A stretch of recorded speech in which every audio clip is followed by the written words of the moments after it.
Hello, everyone, and welcome to today's webinar titled Best Practices in Quality Control, 10 Simple Recommendations. I'm Sabrina Lemus of LabRoots, and I'll be your moderator for today's event. Today's educational web seminar is sponsored by Biorad Laboratories. I would like to invite everyone to participate by submitting your questions during the presentation. To do so, simply type them into the Ask a Question box located on the far left of your screen and click Send. Any questions that we don't answer during the webinar will be captured and responded to through a Q&A list that will be posted next week in the Event Resources box, which is located below the Ask a Question box. You will also be able to download the presentation handouts from this Event Resources box.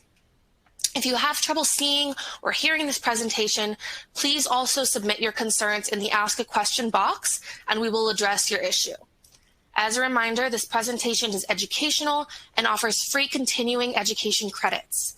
Click on the Continuing Education Credits tab located on the top right corner of the presentation window and follow the process to obtain your credits. Now, let's get started. I now present today's speaker, Dr. Curtis Parvin. Dr. Parvin's expertise is in biostatistics and medical informatics, and he focused his career on the application of statistical theory to problems relevant to laboratory medicine. Dr. Parvin has been an active member of the Clinical and Laboratory Standards Institute and chaired the Document Development Committee that produced the recently published 4th edition of C24, Statistical QC for Quantitative Measurement Procedures, Principles, and Definitions.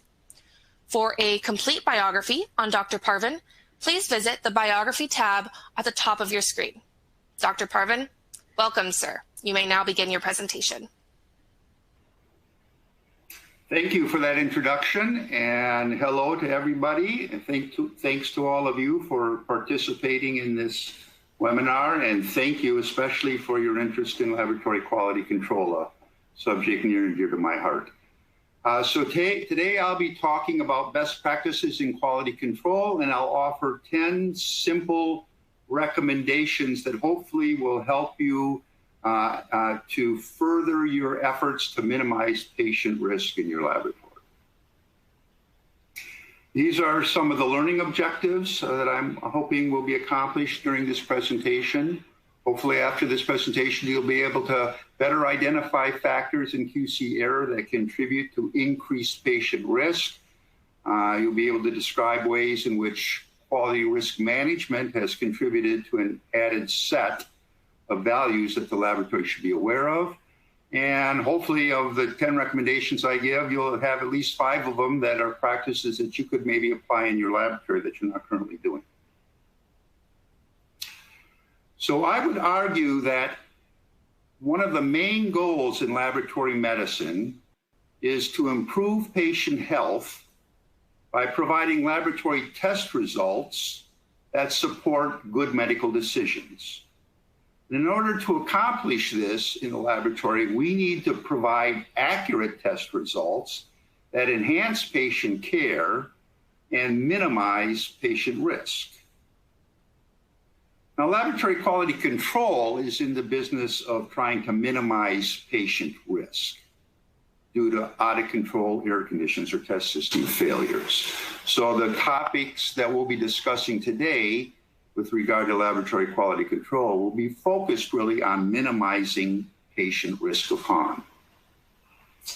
So what do we mean by patient risk? Well, in statistics, which is what I'm formally trained in, risk is defined as the probability of an unwanted event. So we talk about the risk of dying, the risk of being in an automobile accident, the risk of developing cancer. So this is a probability, but it's a probability of an event that we don't want to occur. However, in risk management, especially additionally in risk management guidelines that are devoted to laboratory medicine, risk is defined as 2 parts, containing 2 parts. It's the combination of the probability of occurrence of patient harm and, in addition to that, the severity of the patient harm. So if 2 different events, unwanted events, both have the same probability of occurrence of patient harm, but in one of the two, the severity of the consequence to the patient is greater. It would be considered a higher risk. Now, in risk management guidelines, probability of occurrence of harm is generally recommended to be classified into categories. And here are two examples from two different risk management guidelines, CLSI EP23 and ISO 14971.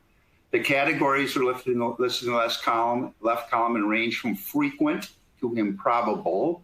And then the two other columns indicate risks. For EP23, the risks are given as rates in time, so once per week for frequent, once in a lifetime of the measuring system for improbable. For ISO 14971, their examples of classifications are in terms of fraction of patient results reported. So frequent is greater than 1 out of 1,000 patient results reported cause probability of harm, or 1 out of 1,000 patients' results is. Improbable would be less than 1 in a million results leading to patient harm. Now, severity of harm, the other part of the two-part definition of risk, is described in terms of the severity of the consequence to the patient. It's meant to be considered independently of the probability of harm. So there are two independent assessments. So you could have a situation where there's a high severity for a low probability of occurrence or a high probability of occurrence. Likewise, you could have a low severity of harm for a measurement procedure that has a high probability or a low probability of occurrence. Now, severity of harm is going to depend upon the analyte and how that analyte is used in caring for patients in the particular clinical settings supported by your laboratory.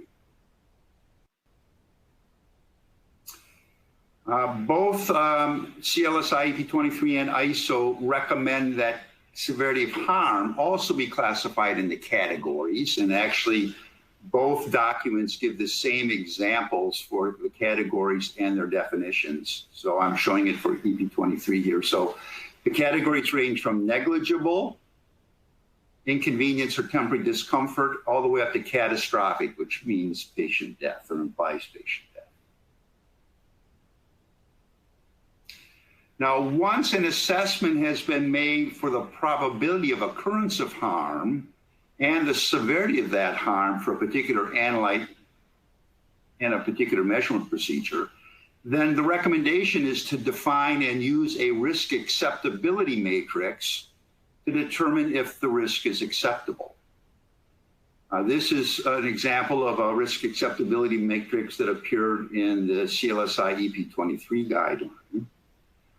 You can see that as the severity of harm increases, the probability of harm that's considered acceptable decreases. So, for instance, if the severity of harm is considered minor, then as long as the probability of harm is no greater than occasional, it's considered acceptable.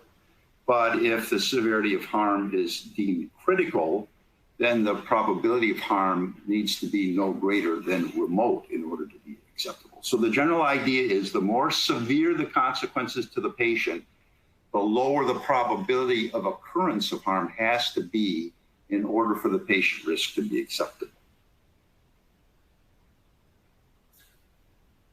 Now, returning to the concept of the probability of patient harm, this shows a very nice model that is described in CLSI EP23 that gives an example of the sequence of events that start with the initiating cause of some out-of-control condition and ultimately lead to patient harm. So the idea here is you have an initiating cause of a testing process failure that produces an out-of-control condition. Depending upon the magnitude of that out-of-control condition, an increase in the number of incorrect results are generated. There will be an increase in the frequency or rate of incorrect results being generated. And then depending upon the quality control practices in the laboratory, before that out of control condition is detected, some number of those incorrect results will be reported. Incorrect results that are reported by the laboratory create a hazardous situation for the patient. That is, there's an increased likelihood of patient harm. It doesn't necessarily mean that patient harm will occur, but there is an increased chance of it. Now, whether or not an incorrect result that's reported leads to patient harm will depend upon how likely it is that that incorrect result leads to some kind of misdiagnosis, some kind of incorrect decision that causes or leads to a inappropriate action that then causes patient harm. By definition, in my opinion, any inappropriate action that occurs, by definition, means patient harm, because it was something that wouldn't have occurred if the correct result had been reported. It doesn't say anything about the severity of the harm. It just means that some unwanted action occurred.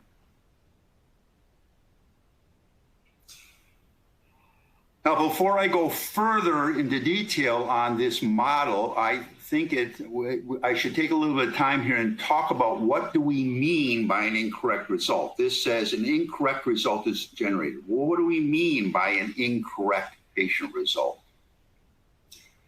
Well, one of the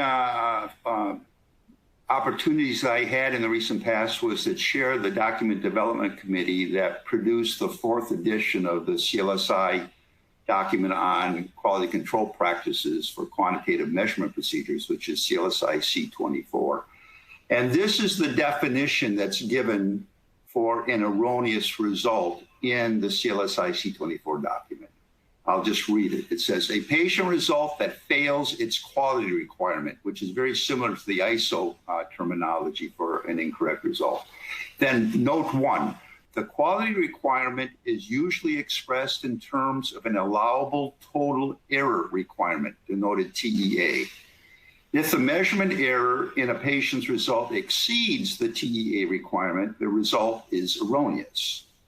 And then note 2, may also be referred to as an incorrect result or an unacceptable result. So in the CLSI EP23 document, the model of the sequence events referred to it as an incorrect result. But the CLSI committee decided they liked the term erroneous result. So the erroneous result, incorrect result, or unacceptable result all mean the same thing, but I'll probably be most likely using the term erroneous result throughout this talk, but it means the same thing as that incorrect result in the model that I showed. So just to give a little cartoon to maybe make it clearer what an erroneous result means. This curve is showing a distribution of measurement errors for some particular measurement procedure.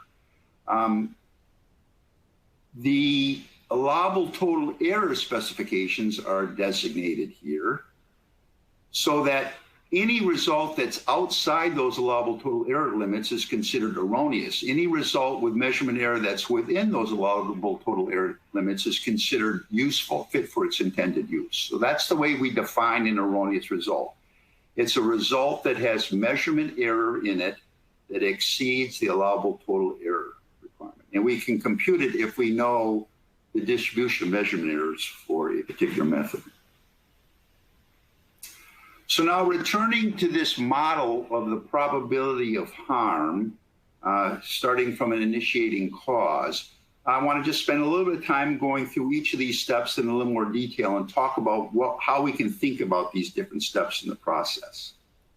So we have to begin with the process, the measurement procedure, when it's in control, when there is no testing process failure that has occurred.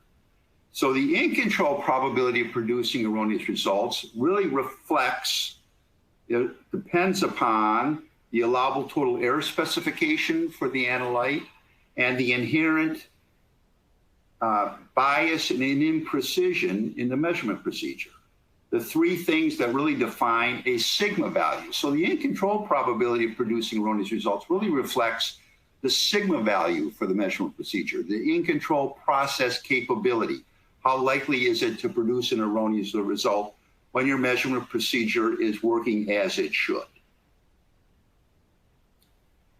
Now, when the frequency with which testing process failures occur, producing out-of-control conditions, really reflects the reliability of your measurement procedure. How often do out-of-control conditions occur?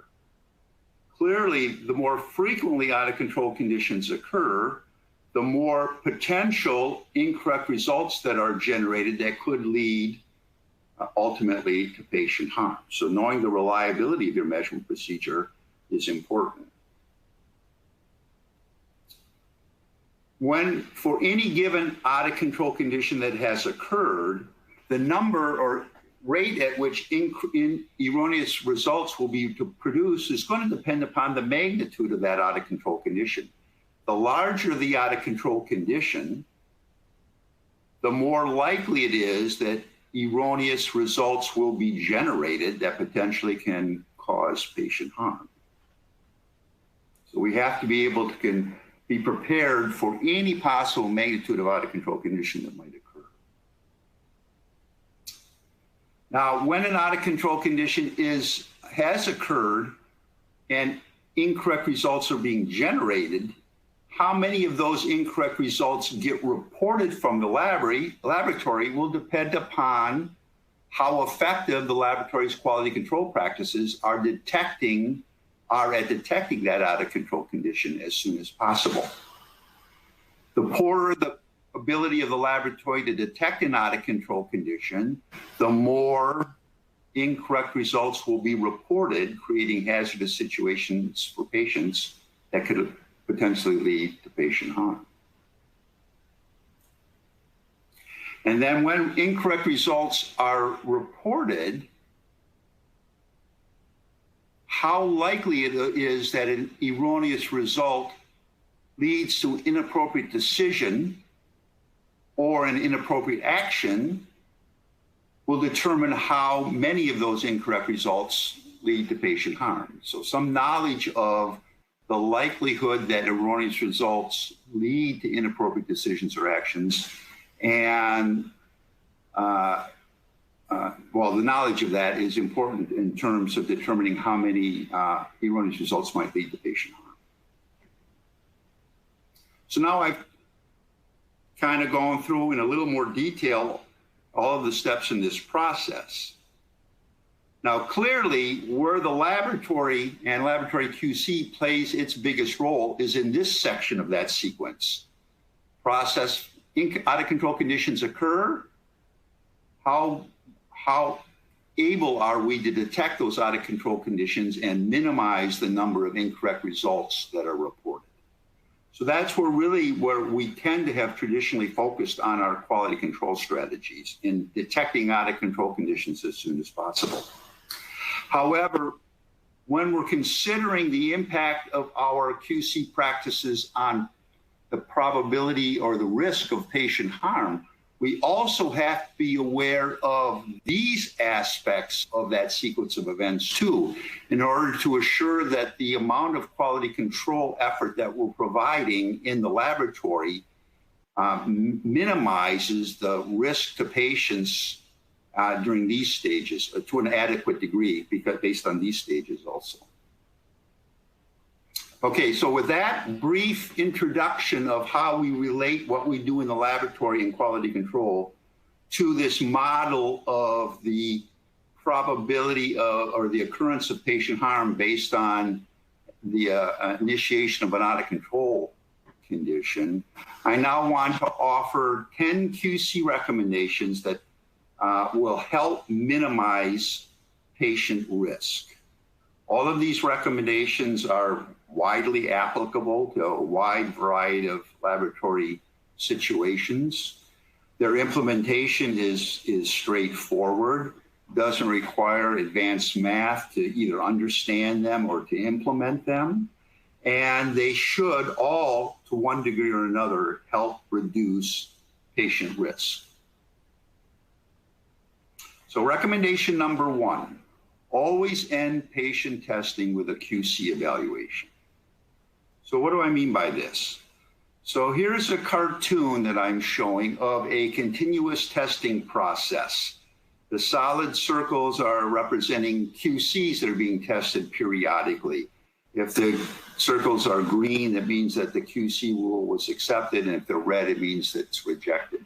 The open circles are patient results that are being tested between the QC events.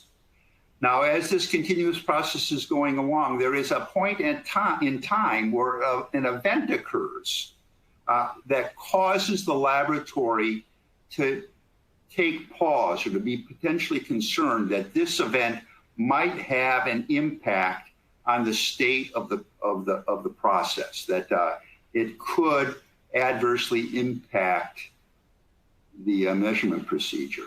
These are referred to as critical control points, and they're typically things like calibration, preventive maintenance. Maybe it's just the end of the day of testing. You're going to shut down and then start up in the next day. But this is an event that causes one pause. You want to make sure that this event hasn't adversely affected your measurement procedure. Now, if that event occurs and we don't do any QC testing just before that event, then all of the patient results that have been reported since the last accepted QC event, we don't really know what the status of those are. We can't be assured of whether or not some out-of-control condition, some testing process failure has occurred between the last accepted QC event and this critical control point. Now, if we were to test QCs just before that critical control point and we got a QC rejection, then we would be concerned about all of those patient results that had been reported back to the last accepted QC event. And we would probably want to investigate them. Hopefully, if we tested QCs just before that critical control point and we got a QC acceptance, then that would reassure us that all of those patient results back to the last accepted QC were acceptable, that we had minimized or mitigated the risk to the patient. Now, clearly, it's almost always recommended that after that critical control point, the first thing that you do is to test QCs, because our concern was that that critical control point might have the potential to adversely affect our measurement procedure. And if we test QCs and we get a rejection, then that would tell us that indeed that's the case, and we would have to do some troubleshooting until we could test QCs and we got QC acceptance, and then we would continue on with our testing process. Now, almost everybody, every lab would test QCs after a critical control point. I'm not sure how many labs test them before every critical control point, but I will point out that in the current edition, the 4th edition of the CLSI C24 document, it actually is stated in there that laboratories should test QCs both before and after critical control points. Recommendation number 2, try to make the time between QC evaluations no longer than the time needed to correct results before they're acted on. So what do I mean by this? So ISO 15189 states that when QC detects an out-of-control condition, laboratories should inspect and correct adversely affected patient results already released. So in this particular cartoon, once we get that QC rule rejection, all of those patient results with question marks should be inspected and corrected if they were adversely affected. Now, if it turns out the length of time between that last accepted QC event and the QC event that gives a rule rejection is so great that most of the patient results that have been reported between those two events have already been acted upon, then you haven't mitigated the risk to the patient. It's not good enough just to detect the out-of-control condition. You have to be able to detect the out-of-control condition and be able to go back and identify and correct adversely affected patient results before they're acted upon. Now, in some cases, because of the way the laboratory testing is performed and results are acted upon, the ability to keep that interval short enough so that you cannot so that you can identify and correct any result before it's acted upon is unrealistic. But it's important for the laboratory to be aware of the typical situation and how often and how long it takes for results to be acted upon, and try to make sure that the interval between QC events, especially for situations where the consequences to the patient of an erroneous result could be severe, that interval of time is not too great. Recommendation number 3, know the number of patient results between QC evaluations.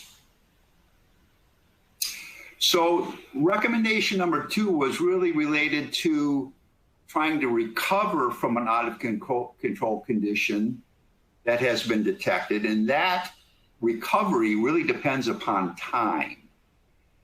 This recommendation is really patient risk related to detecting an out of control condition, and it depends on the number of results between QC evaluations. So this cartoon, again, is showing 2 different laboratories. They're both testing QCs every 24 hours. The diamonds are the QC events, green meaning accept, red meaning reject.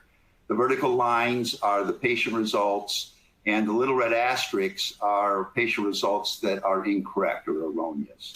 So in both of these cases, both of these labs, they're doing testing once every 24 hours, and they have an out of control condition of the same magnitude that occurs at the exact same time. But the top lab does many fewer tests in a 24-hour period than the lower lab. So as you can see, even though they both detected it at the next scheduled QC event, the lower lab has many, many more patient results that were erroneous than the upper lab, even though they're testing at the same rate in terms of time.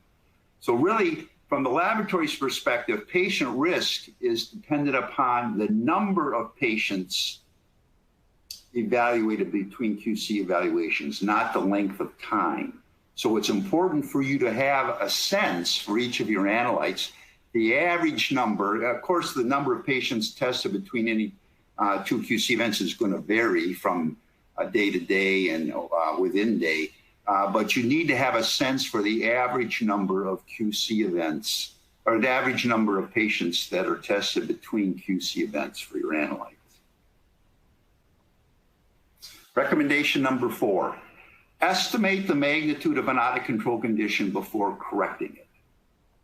So the first 3 recommendations were really about trying to mitigate or minimize patient risk. This recommendation is really more about trying to minimize cost of rework or cost of poor quality. This is the only one that's really not so much focused on patient risk. It's focused on minimizing cost of rework or poor quality. So when a QC detects an out of control condition, the QC results that produce that out of control event have very little information about the magnitude of the characteristic of that out of control condition. So when you get a QC rule rejection, if before you detect and correct the problem, if you try to do a better job of estimating the magnitude of that out of control condition, it can provide you some assistance in doing a better job of recovering from that out of control condition. So again, at the bottom, I give an example of 2 different out of control conditions. In the upper cartoon, the out of control condition is fairly small. It's small enough so that it took a couple of QC events for us to detect it, but relatively few of the patient results are erroneous. In the lower example, the out of control condition is quite large enough so that we detect it at the next scheduled QC event, but a large fraction of the patient results are erroneous. Now, when we get that QC rule rejection, we really don't have very much information at all to distinguish between these 2 cases. But if before we corrected the out of control conditions, if we were to try to get a better estimate, a simple way of doing that would be just to run additional replicates of each of your QCs, maybe say 3 or 4 additional replicates. And then when you take the average of those 4 or 5 replicates now, for each level of control, you have a much more precise estimate of the magnitude of the out of control condition that can kind of produce for you a error profile across the concentration range. In that situation, you'd be able to determine that that lower situation was a much larger error, meaning it's much more likely that quite a few of your results back to the last accepted QC event were erroneous. And the way you'd go about and the effort that you'd make in terms of identifying and correcting those might be different than it would be for the upper example, where it looks like the number or the fraction of results that are erroneous is much, much lower. Recommendation number 5. If you're using a 1-2S QC rule and you get a rule failure, repeat it, but just once. So what do I mean by a repeat 1-2S QC rule? Let's assume we have 2 levels of QC. The way that this rule will be applied is you measure both QCs. If both are within plus or minus 2S, then you accept. If both are outside plus or minus 2S, then you reject. Otherwise, repeat both QCs. If both repeated values are within plus or minus 2S, then accept, otherwise reject. Okay?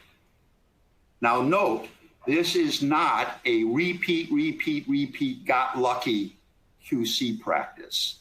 There's been a lot written about laboratories that just continue to repeat their QC until they get QCs that are in. That's not what is being proposed here. This is a QC rule that has the possibility of running a second set of QCs depending upon the results obtained in the first set. Now, in my visits around laboratories around the world over the last decade or more, and talking to labs about what QC rules they use, a lot of labs say that they use a 1-2S rule. But then when you talk to them about it and a little bit, get them to describe in a little more detail exactly what it is they do, you'll discover that really what they're doing is a repeat 1-2S rule. They'll do a 1-2S rule, and if they get something out, they'll repeat it. And if it's in, then they'll keep going. If it's out again, then they'll reject.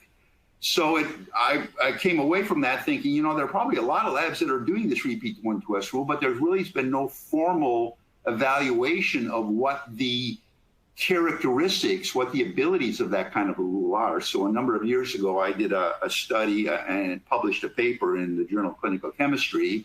And it turns out that a repeat 1-2S rule is a very powerful rule. This is a figure that is a modification of a figure that appears in the ClinChem article. This is showing power functions. So the horizontal axis here is showing the magnitude of an out of control condition in multiples of standard deviation. So the left intercept is 0, so that's no out of control condition, you're in control.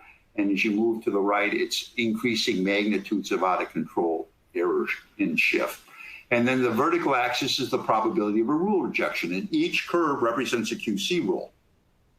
The solid red curve is a 1-2S rule.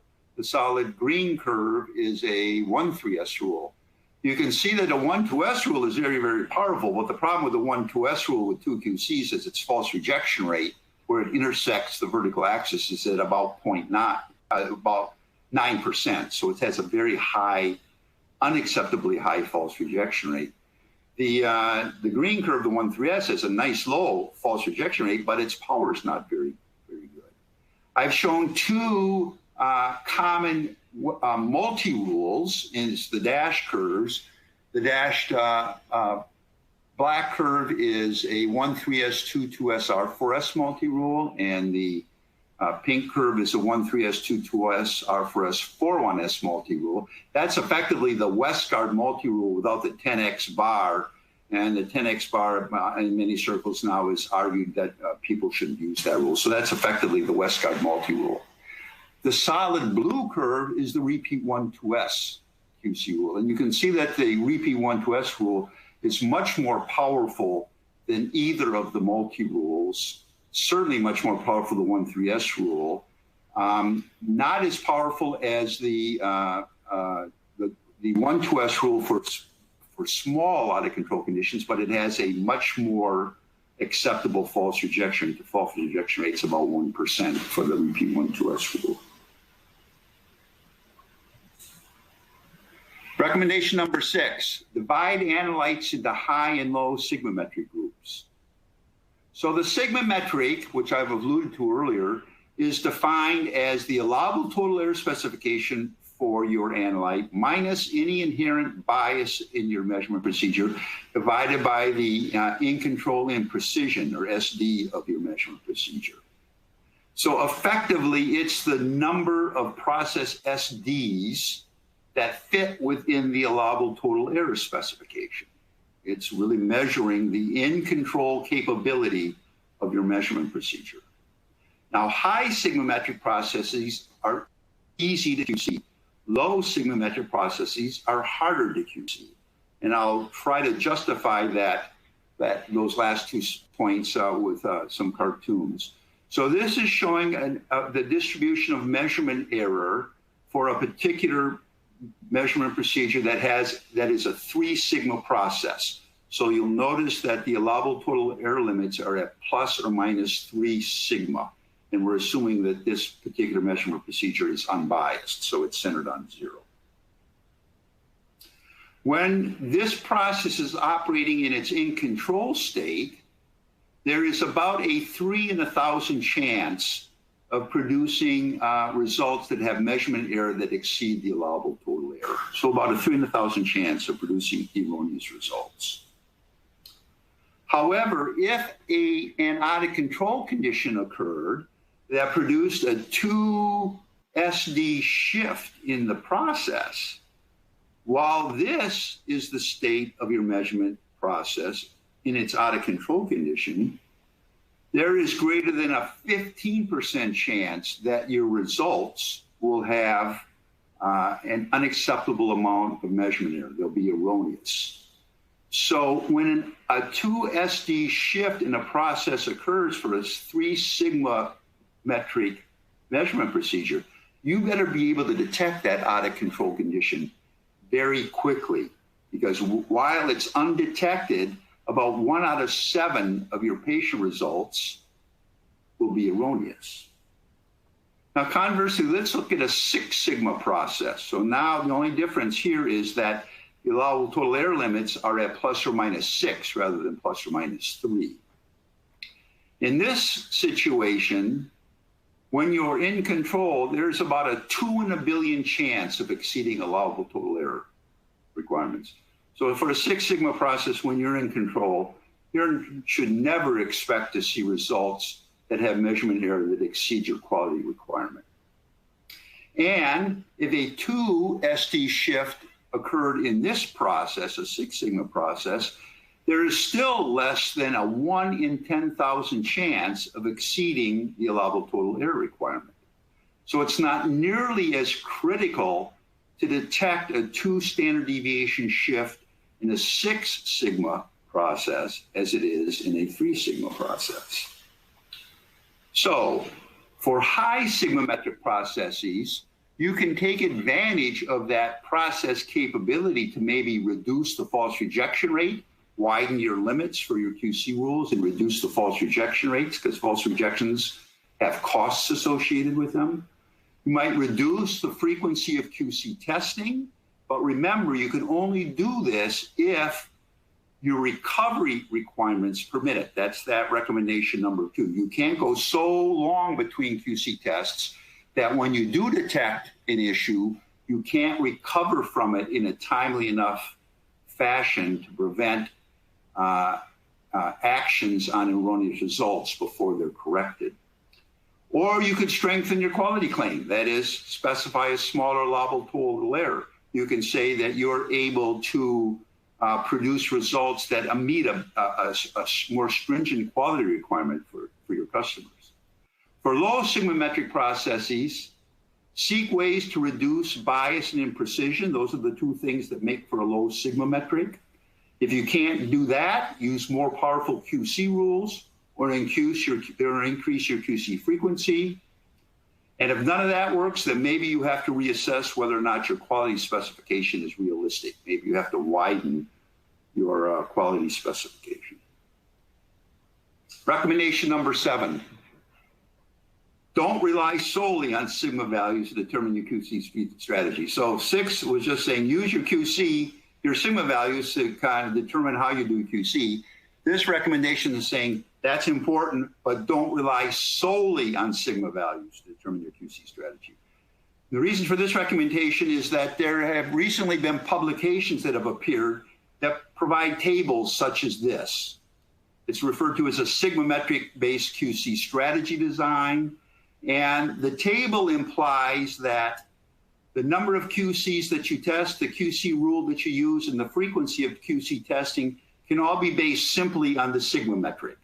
So for instance, if your sigma value is greater than or equal to 6, you can run 2 QCs, use a 1-3S rule, and you can test every 1,000 patient specimens. However, if your sigma value is between 4 and 5, then maybe you should use 4 QCs, use a multi-rule, and only test every 200 patient samples.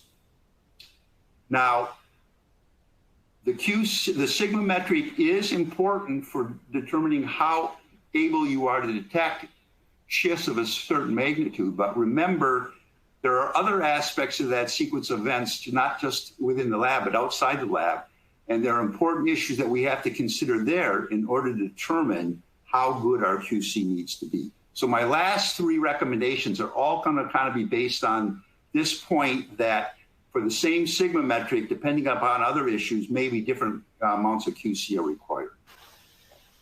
Oh, so I'm sorry. So in response to tables like that, I and a colleague at Biorad wrote a paper in MLO in 2018, making this point, don't rely solely on sigma values to determine QC frequency, and goes over some of these other issues that I'll refer to in my last 3 recommendations.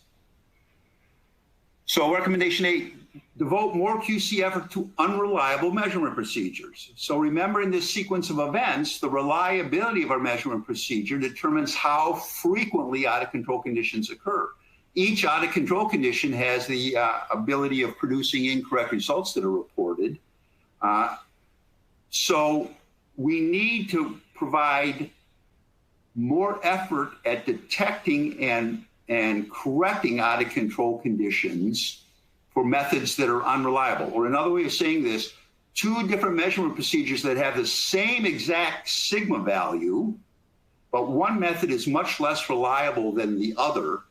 The less reliable method, we need to devote more effort in our QC in order to keep the risk of patient harm at an acceptable level. Recommendation number 9, devote more QC effort to analytes with a high probability that erroneous results lead to patient harm.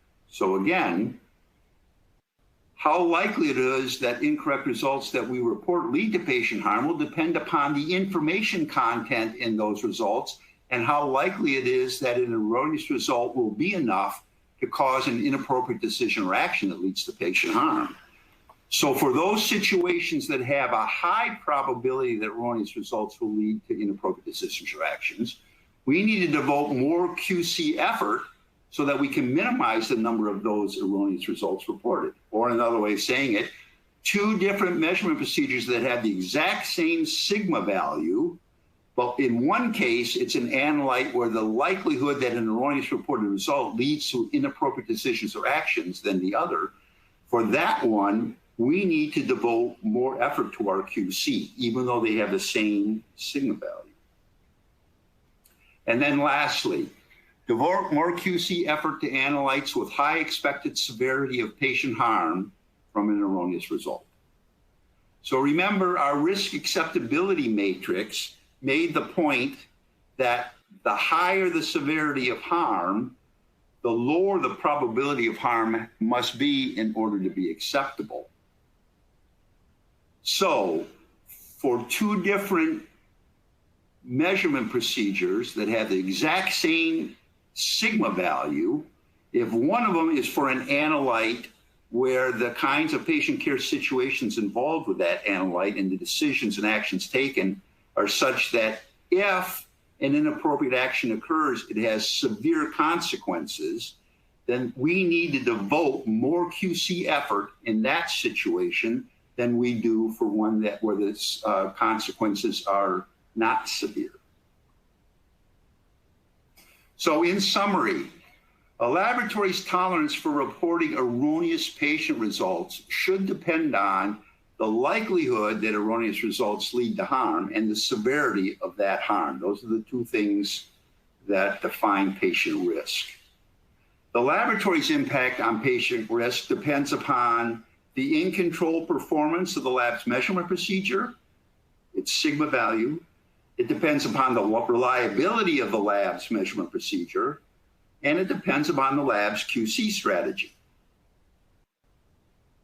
I've described, based upon this patient risk model, a number of simple QC practices that can help minimize patient risk, that are easily implemented, don't require advanced math or computer software. And so with that, I thank you for your kind attention, and that completes my presentation. Thank you so much, Dr. Parvin, for your informative presentation. We will now start the Q&A portion of the webinar. If you have a question that you'd like to ask, please do so now. So you just click on the Ask a Question box located on the far left of your screen. Let's get started. So, Dr. Parvin, our first question is, as you know, most lab tests have hundreds of different tests. It would take a major effort to do risk assessments on all our tests. Is that feasible, or are labs just doing this for some tests? Yeah, that's a very important point. Typically, what I recommend, or what we recommend, is for a laboratory to start with a handful of tests that, for whatever reason, they feel are challenging or problematic. They might be challenging or problematic because it's a low sigma value. It's a test that tends to be unreliable. Maybe it's an analyte that when they do make mistakes, that the potential consequences to the patient are quite severe. But start with a handful that you're interested in trying to improve, and go through this process, this thought exercise and this process with those. And then if you find that it was a good experience, that it had value, then when you're done with it, I expect that you'd be eager to tackle the next handful and just kind of march through it that way. Then, and over time, you can take all of those situations that are that you find challenging. It might also be on the converse side. There might be situations where there are certain measurement procedures that just seem to be rock solid. You feel like, man, these things are just, they never cause me any problem, and you want to look at those maybe and go through this kind of process to consider whether or not you could back off some of the effort that you're making on QC, so that you have that additional amount of QC resource that you can provide for the more problematic situations. Thank you. So our next question, you showed us 10 recommendations to implement. From your experience, which would be your first 2 practices to start with? 10 to 2.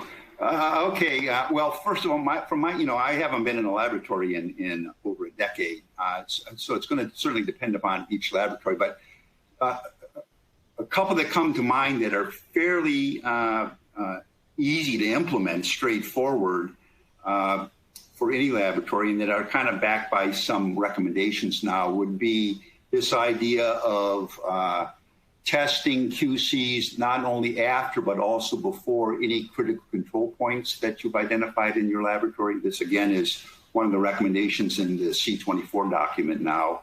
And that's something that any lab can do if they aren't currently doing it.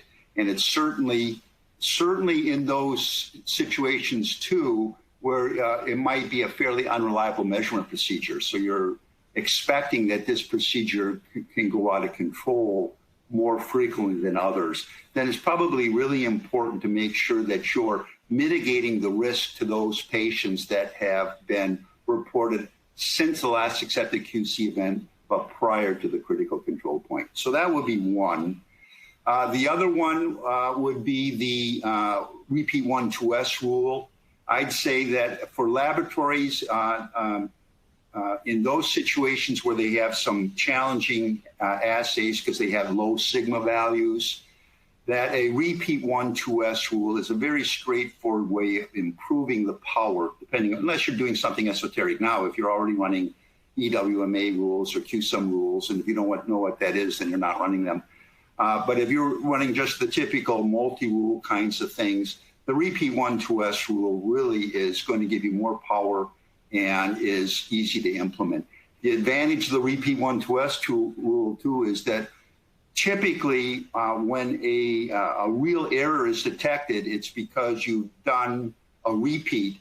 So one of the side benefits from that is when you've now detected that out of control condition, you have twice as many QC results at your disposal to help estimate the magnitude of that out of control condition for recovery purposes.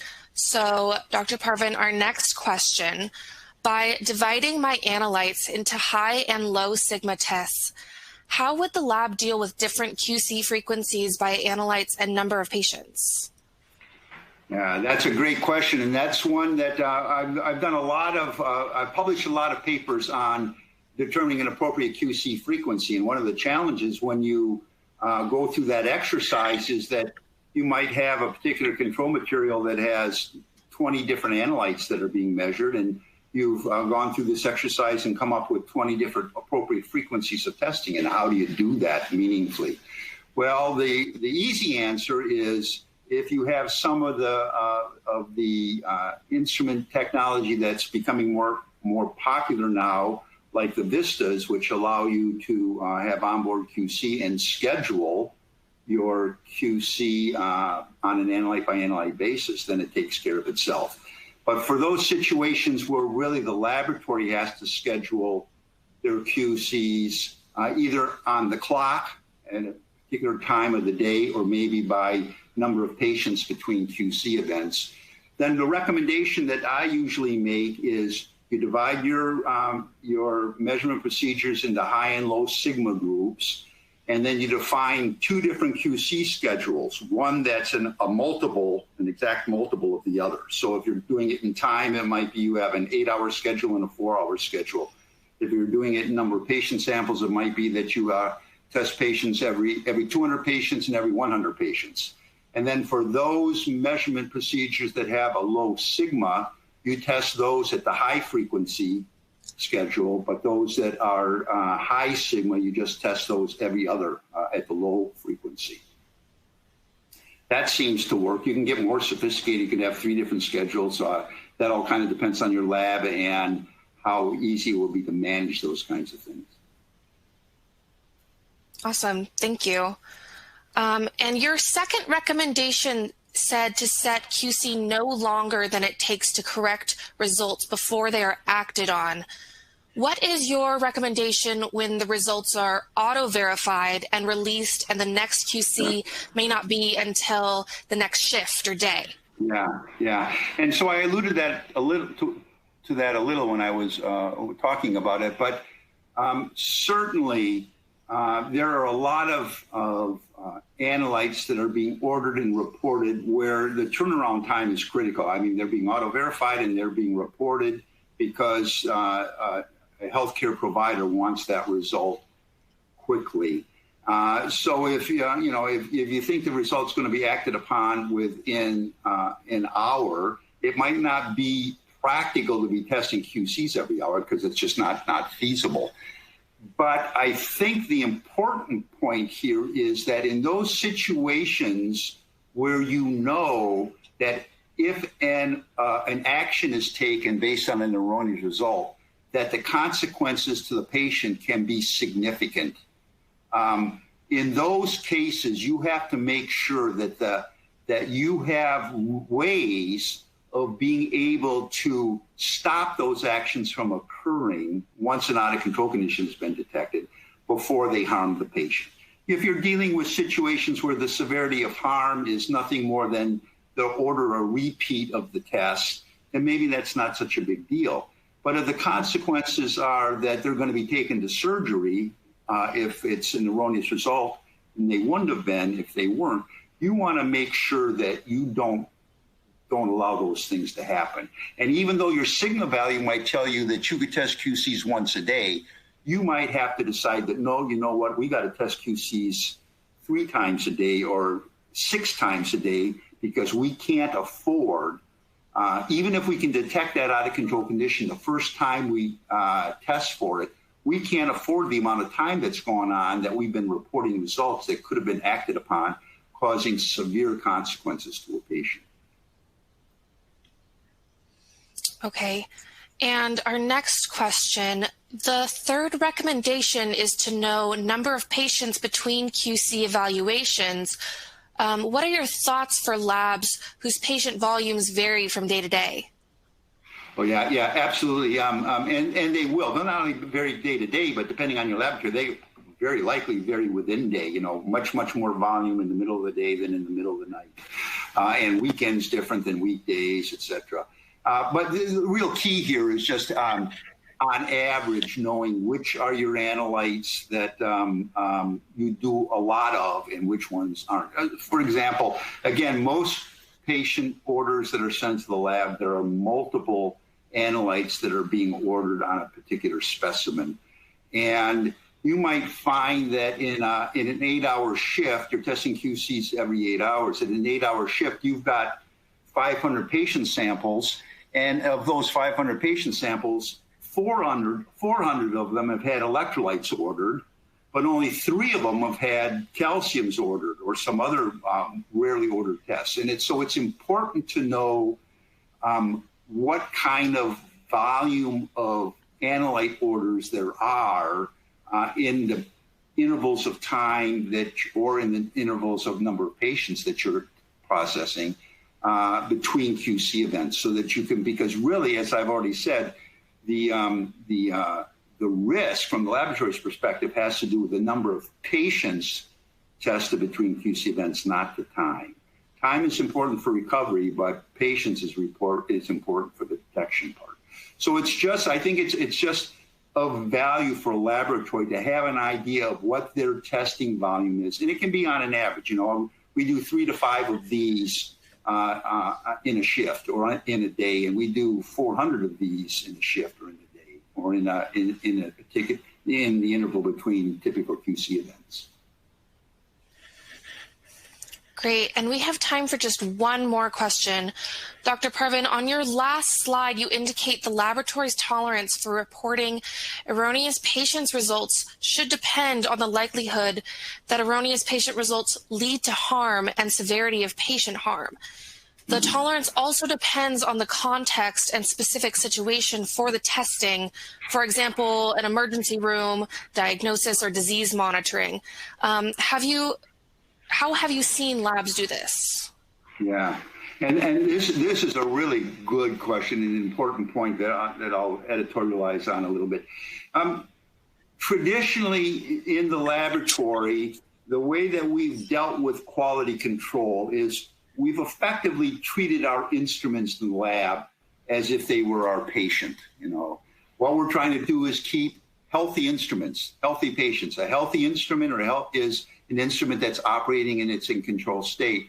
A sick instrument is an instrument that's operating in an out of control state. And what we've done is thought about how to design QC strategies so that when our patient, the instrument, becomes sick, we can identify that and make the patient well again as soon as possible.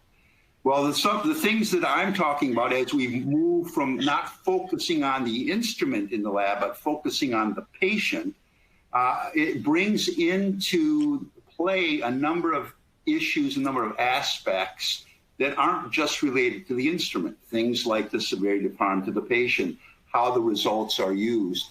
Unfortunately, or fortunately, depending upon how you look at it and who you talk to, what that means is a lot of the information, a lot of the guidance and advice that might be required for designing a good QC strategy to minimize patient risk requires some knowledge that maybe your typical quality control manager in the laboratory doesn't feel comfortable with. It really requires knowledge that's maybe at the level of your laboratory director who's an MD or PhD, or your physician and nurse colleagues that actually are the ones that make use of the results for taking care of patients. patients. So when I've talked to laboratories about some of these issues, they oftentimes show concern because they don't know how to be making decisions or talking about things like severity of harm and the patient care scenarios that might be typical for this particular analyte for the patient populations that they're serving. And they feel uncomfortable about it. And what I say to them is, well, you need to rely upon your medical director or your physician colleagues to kind of help you with that. When I talk to medical directors, they are excited about this because this is their area of expertise. This is where they feel that they can really provide some added value in helping the laboratory provide a quality service to the care providers, the patient care providers.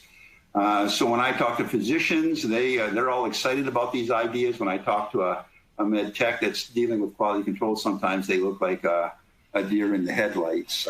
So it does require bringing in expertise from outside the lab that's more involved in how these results are used in patient care.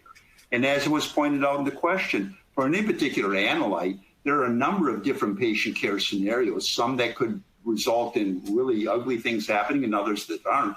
And it's the medical director, the physician client that really has to give some guidance in terms of these are the most typical situations with which we find ourselves, and these are the kinds of consequences in terms of the severity of harm, and these are the kinds of likelihoods that if you gave us a bad result, we would do something we shouldn't do or would fail to do something that we should do.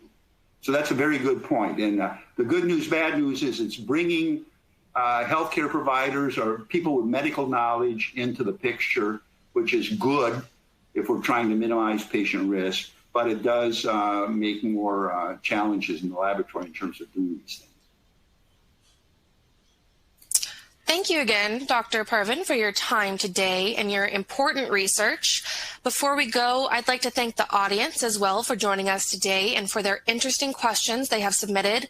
Questions we did not have time for today will be addressed by the speaker and posted in the event resources next week. This webcast will now be available on demand.